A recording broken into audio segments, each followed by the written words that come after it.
এই মুহূর্তে আমরা পোরবন্দরে। সবাই জানেন যে পোরবন্দর মানেই মহাত্মা গান্ধীর জন্মস্থল। তো মহাত্মা গান্ধী ছাড়াও এই পোরবন্দরে জন্মগ্রহণ করেছিলেন কৃষ্ণের বাল্যবন্ধু সুদামা।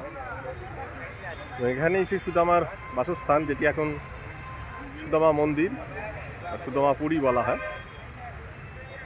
এই কৃষ্ণ এবং সুদামার মূর্তি।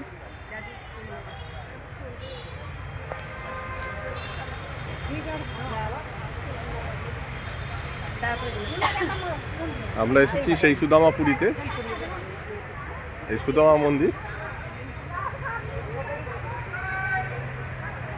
দেখতে পাচ্ছেন।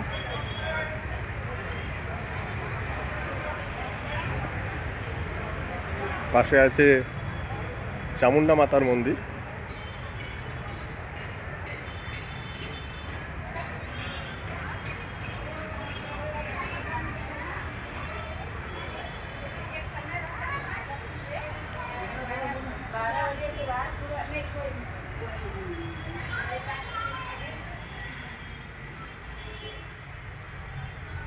এই চামুন্ডা মাতার মন্দির।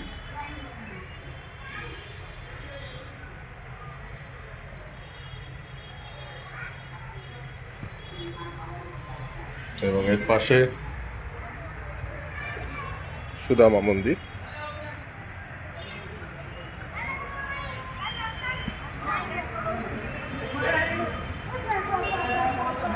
এটিকে সুদামা কুণ্ড বলা হয়। ওর সামনে এই যে দেখছেন, এই তলা দিয়ে নেমে যেতে হয়, আর এই কুয়া সুদামা কুণ্ড বলা হয় এটাকে।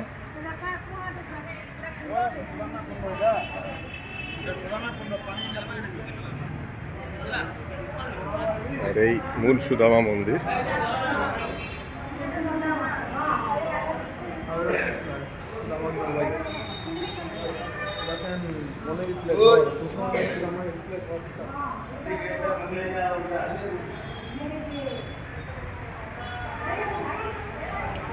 সুদামা পুরী পোরবন্দরে এলে অবশ্যই ঘুরে যাবেন।